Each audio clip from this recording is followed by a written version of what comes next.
अस्सलाम वालेकुम दोस्तों, हमारा ये सफ़र पाकिस्तान टू पेरिस अपनी गाड़ी में। आज मैं रोमानिया के खूबसूरत शहर बुखारेस्ट में हूँ। बुखारेस्ट रोमानिया का कैपिटल भी है। दोस्तों, आज हम अपने सफ़र को रोमानिया से हंगरी तक लेके जाएंगे। तो चलिए इस नए सफ़र की शुरुआत करते हैं। और मैं उम्मीद भी करता हूँ ये जो मैं सफ़र कर रहा हूँ आप लोगों को बड़ा ही मददगार साबित होगा जब आप अपनी गाड़ी में पाकिस्तान से यूरोप जाएंगे। दोस्तों, कल हमने 2 बॉर्डर क्रॉस किए थे। 2 बॉर्डर से मुराद ये है कि हमने 2 मुल्कों के बॉर्डर वो क्रॉस किए थे। आज हम सिर्फ एक ही बॉर्डर क्रॉस करेंगे, वो होगा रोमानिया और हंगरी का, जिसको कहते हैं आर्टन बॉर्डर। वो तकरीबन जिस जगह से मैं आपसे मुखातिब हूँ वहाँ से 780 किलोमीटर दूर है। दोस्तों, आज का दिन एक नई शुरुआत के साथ शुरू होता है। हम आज बुखारेस्ट से पिटेस्क की तरफ सफ़र पर निकल रहे हैं। आज की यात्रा में हम नए शहरों को एक्सप्लोर करेंगे और नई यादें बनाएंगे। तो चलिए मेरे साथ इस सफ़र का मज़ा लेते हैं। पिटेस्टी रोमानिया का एक छोटा सा शहर है जो अपनी खामोशी और ख़ूबसूरती के लिए जाना जाता है। यहाँ पर आप कुछ चीज़ें एक्सप्लोर कर सकते हैं। उनमें पिटेस्टी पार्क, दूसरा वैली ऑफ वल्चर, तीसरा museum of art. Pitesti park ये एक बहुत ही सुकून देने वाला पार्क है जहाँ पर आप आराम से घूम सकते हैं और सुकून ले सकते हैं। दूसरा वैली ऑफ वल्चर, ये एक नेचुरल एरिया है जहाँ पर आप हाइकिंग कर सकते हैं। तीसरा म्यूज़ियम ऑफ आर्ट, अगर आपको आर्ट और कल्चर में इंटरेस्ट है तो यहाँ पर आप इसको विज़िट ज़रूर करें।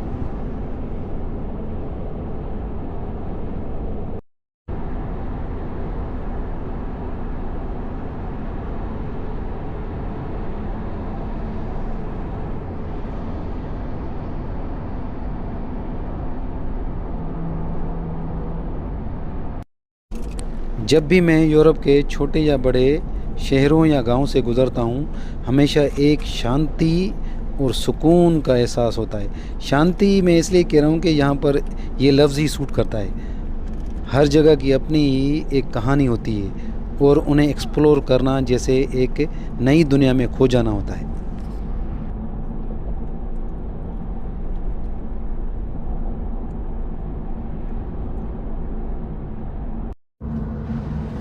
दोस्तों, मैं रोमानिया के हवाले से आप लोगों के साथ एक बात शेयर करना चाहता हूँ।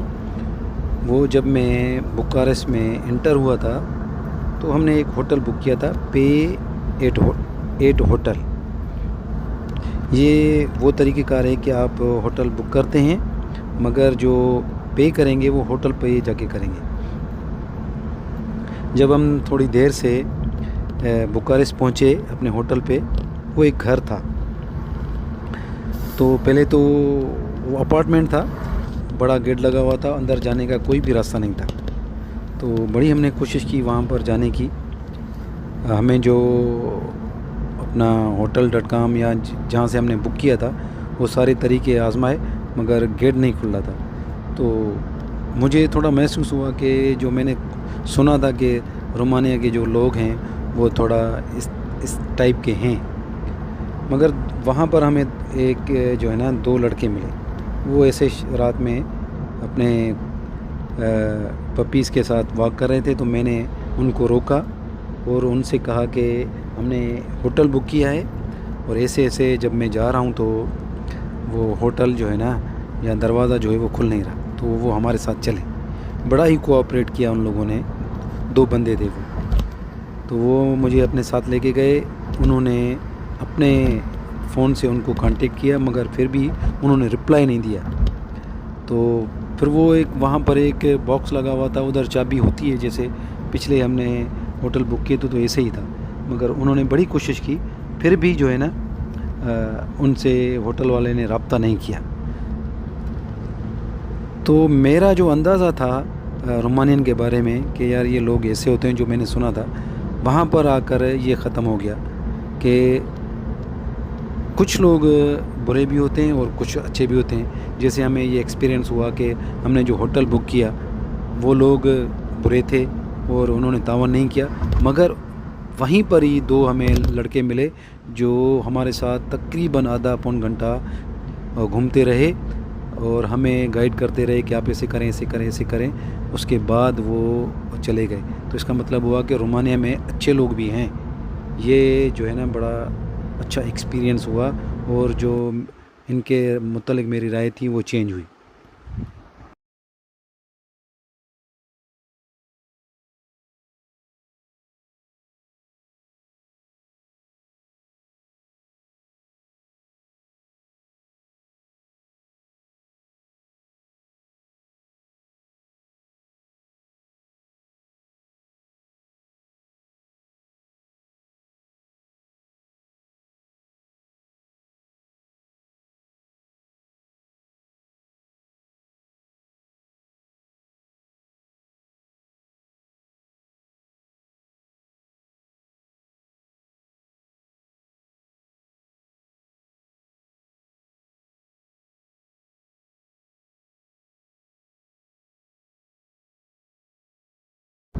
पिटेस्टी का शहर अपने वाइब्रेंट माहौल और लाइवली स्ट्रीट्स के लिए मशहूर है। जब सड़कों की बात आती है तो आपको सामने नज़र आ रहा होगा कि यहाँ के रोड्स देखें कितने खूबसूरत बने हुए हैं। यहाँ के लोकल बाज़ार, कैफ़े और शॉप्स आपको एक यूरोपियन एक्सपीरियंस देते हैं। पिटेस्टी की क्या बात करूँ, मैं आपको मशवरा दूंगा कि जब भी आप यूरोप आएँ और रोमानिया में आएँ तो पिटेस्टी को ज़रूर विज़िट करें, आपका दिल खुश हो जाएगा। रास्ते के दोनों तरफ जो घर बने हुए हैं माशाल्लाह बेहतरीन बने हुए हैं और पुरसुकून माहौल लग रहा है। मैं अक्टूबर के महीने में आया हूँ यूरोप घूमने, तो अभी मेरे ख्याल में ये एंड ऑफ सीज़न है घूमने का और पत्ते येलो होना शुरू हो गए। अगर आप जून जुलाई के महीने में आएँ, यकीन माने आपका दिल खुश हो जाएगा।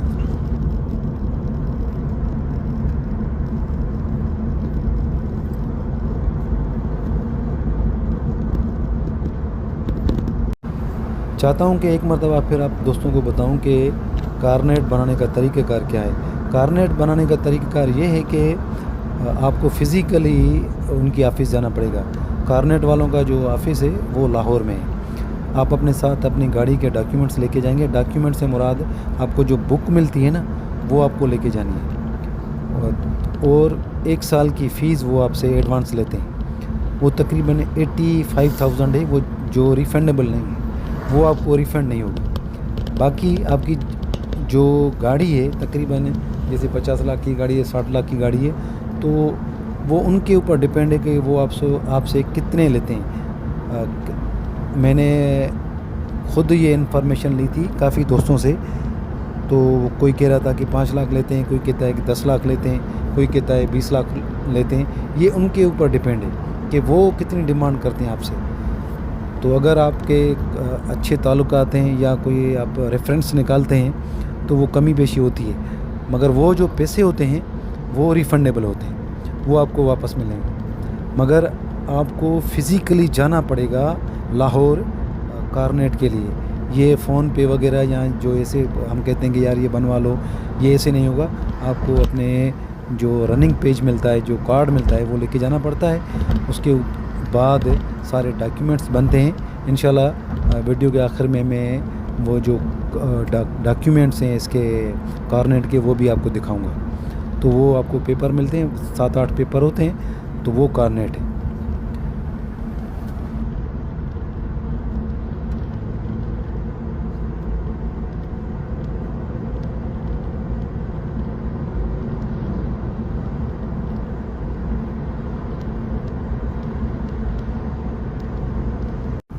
जब आप यूरोप में घूमते हैं तो यूरोप का एक ही स्टाइल होता है। जैसे हमने पीछे ग्रीस में देखा, बल्गारिया में देखा, अब रोमानिया में भी सेम ही है।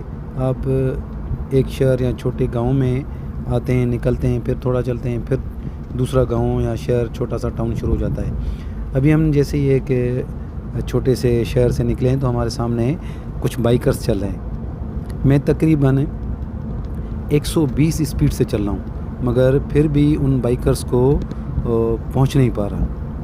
एंजॉय भी ज़बरदस्त कर रहे हैं। प्रोफेशनल बाइकर लग रहे हैं मुझे। तो देखते हैं ये हमारी रेस कहाँ तक चलती है।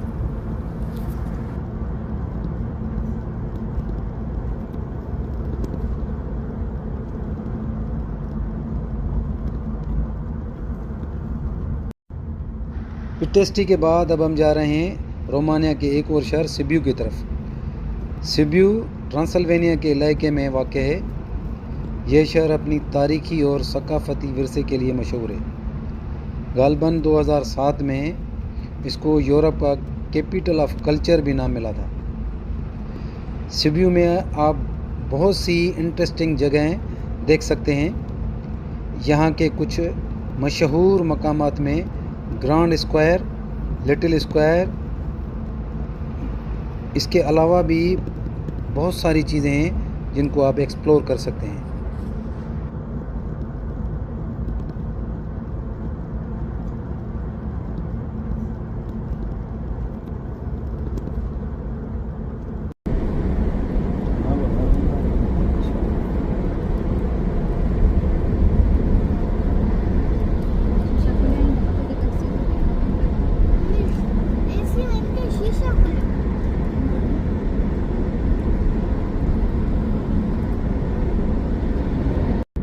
काफ़ी दिनों से जिस मौसम का मुझे इंतज़ार था और यूरोप जिस वेदर के हवाले से मशहूर है, वो आखिरकार मुझे रोमानिया में मिल ही गया।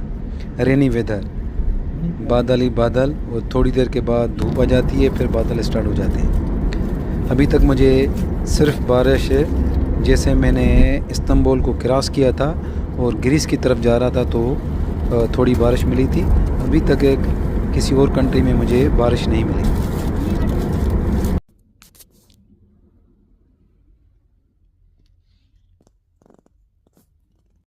ट्रांसल्वेनिया रोमानिया का खूबसूरत और तारीखी रीजन है। इसका मतलब है ओवर द फॉरेस्ट। फॉरेस्ट से मुझे याद आया कि जैसे ही मैं बल्गारिया से रोमानिया में एंटर हुआ तो फॉरेस्ट शुरू हो गए। राइट साइड पे नहरें चल रही थी और पहाड़ी इलाके के ऊपर फॉरेस्ट ही फॉरेस्ट थे।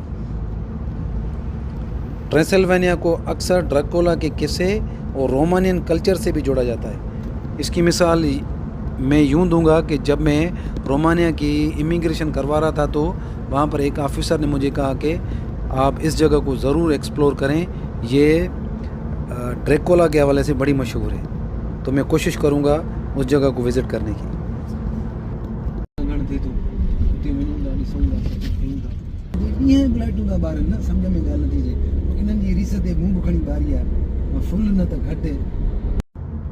रोमानिया और हंगरी के तकरीबन 3 बॉर्डर हैं जहाँ से बॉर्डर क्रॉसिंग होती है। इससे ज़्यादा भी हो सकते हैं। ये मैंने सर्च किया था, ये मुझे 3 नज़र आए हैं। इससे ज़्यादा भी हो सकते हैं। एक है अरद के तरफ से, अरद सिटी की तरफ से इनका एक बॉर्डर है, उसका मुझे अभी नाम याद नहीं है, मगर अरद सिटी से ये बॉर्डर क्रॉसिंग होती है। दूसरा है बोर्स बॉर्डर क्रॉसिंग। यहाँ पर कमर्शियल गाड़ियाँ ज़्यादा जाती हैं, तो मैंने डिसाइड किया है कि इनका एक तीसरा बॉर्डर है, उसका नाम है आर्टेन बॉर्डर क्रॉसिंग। तो मैं उस तरफ से जाऊंगा और मैं कोशिश करूंगा कि जल्दी बॉर्डर क्रॉस करके हंगरी की तरफ चला जाऊं।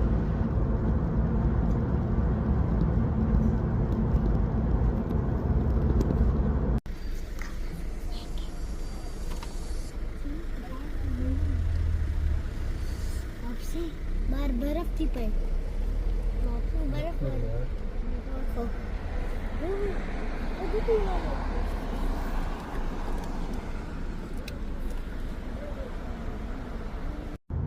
अभी हम रोमानिया के आखिरी बड़े शहर ओरादिया में एंटर हो चुके हैं। ओरादिया हंगरी बॉर्डर के बिल्कुल करीब वाक़ है।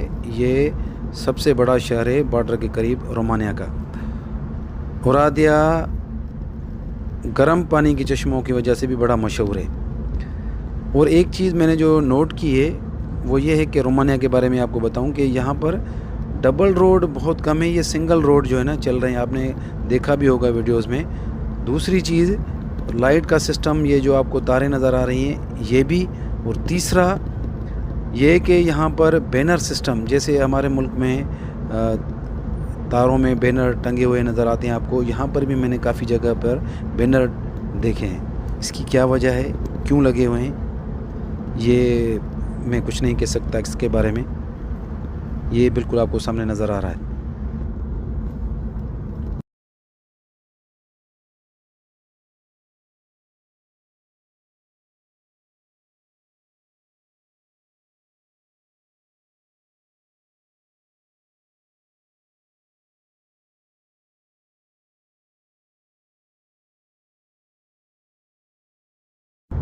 मेरी कोशिश थी कि आज मैं बुदापेस्ट में पहुंच जाऊं, मगर बुदापेस्ट अभी भी यहाँ से बहुत दूर है। इसलिए मैं कोशिश करूँगा कि बॉर्डर क्रॉस करके बॉर्डर के साथ कोई छोटा सा गांव हो जिसमें मैं होटल बुक करके आज स्टे वहीं करूँ।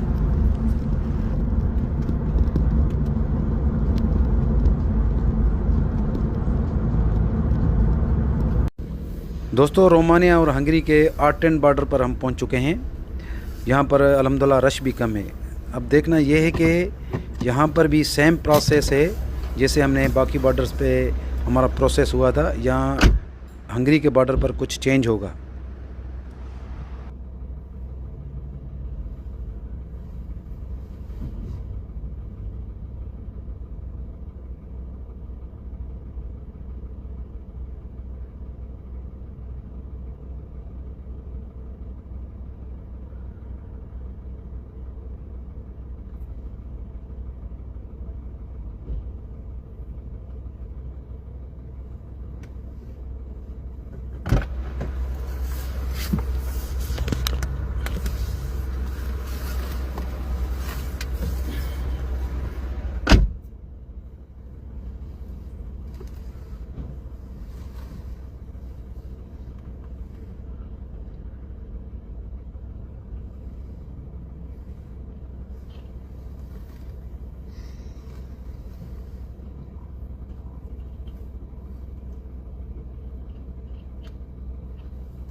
अल्हम्दुलिल्लाह हंगरी की इमिग्रेशन मुकम्मल हुई। अब हम जा रहे हैं अपने होटल की तरफ। एक छोटा सा शहर है हंगरी का, ग्यांगोश। बाकी जितनी भी डिटेल होगी इंशाल्लाह अगली वीडियो में बताऊंगा कि यहाँ पर मैंने होटल क्यों बुक किया था।